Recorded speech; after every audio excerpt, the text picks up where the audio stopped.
पालक मंत्री विजय वडेट्टीवार ने आज पत्र परिषद लेकर विरोधी पक्ष नेता देवेंद्र फडणवीस के किस बात पर खंडन किया, चलिए देखते इस खबर पर।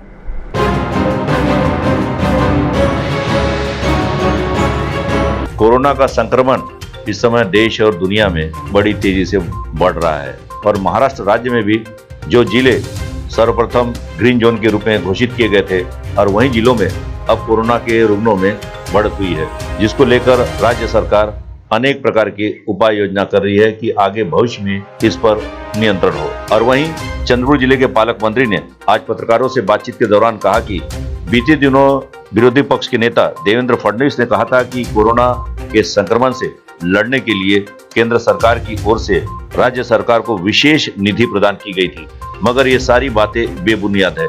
तो सुनिए इस संदर्भ में पालक मंत्री विजय वडेट्टीवार ने पत्रकारों को क्या जानकारी दी। महाराष्ट्र के विरोधी पक्ष नेता सम्माननीय देवेंद्र फडणवीस जी ने कहा था कि कोरोना के लड़ाई में, कोरोना के खिलाफ लड़ने के लिए राज्य सरकार को 1175 करोड़ रुपया केंद्र सरकार ने मदद करके दी कोरोना के लिए, ऐसा स्टेटमेंट आज उन्होंने किया और वो मदद पुनर्वसन विभाग को दी गई। इस खाते का मंत्री करके मैं जिम्मेदारी से के साथ में कहूँगा कि राज्य सरकार ने फूटी कौड़ी भी हमारे विभाग को अभी तक दी गई नहीं।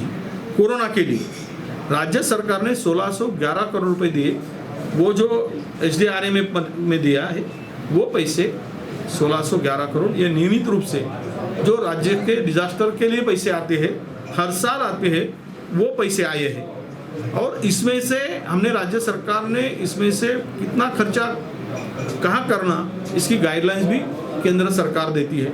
तो उसने यह कहा था कि अभी ये पैसे में से 35% पैसा, ये जो निधि है वो कोरोना के लिए आप खर्चा कर सकते हैं। तो 601 करोड़ रुपए कोरोना के लिए हम लोग खर्चा कर सकते हैं, वो भी स्पेशली कोरोना के लिए दिया वाला निधि नहीं, तो ये निधि रेगुलर आने वाला, हर साल आने वाला निधि है। तो ऐसी दिशाभूल जनता की करने की बात जो होती है, लोगों को गुमराह करने की जो बात माननीय विरोधी पक्ष नेता ने कही, वो सारासार गलत है और निराधार है। सच्चाई यही है कि केंद्र सरकार ने कोरोना के लिए कोई पैसा नहीं दिया। जो खर्चा हमने किया है वो इसके ऊपर का राज्य सरकार अपने राज्य सरकार की ओर से खर्चा किया जा रहा है। इसमें जैसा कि ट्रेनें छोड़नी थी तो उसके लिए पैसे भरने की आवश्यकता थी, तो मुख्यमंत्री सहायता निधि से अभी तक 105 करोड़ रुपए उसके लिए दिया गया। हमारे डिपार्टमेंट से बसेस के लिए 21 करोड़ रुपए दिए गए, ये अपने बसेस के लिए मुख्यमंत्री सहायता निधि से 105 करोड़ दिया गया।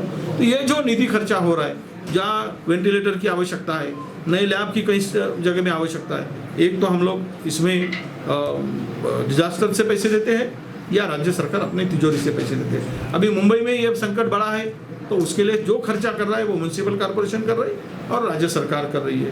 तो मैं इतना ही स्पष्ट रूप से कहूँगा कि केंद्र सरकार ने इसके लिए कोई निधि नहीं दिया, 1 रुपया भी नहीं दिया। जो निधि दिया है, जो पैसा दिया है, वो केवल और केवल वो रेगुलर आने वाला निधि है। तो इसीलिए महाराष्ट्र की जनता को गुमराह करने की बात नहीं होनी चाहिए।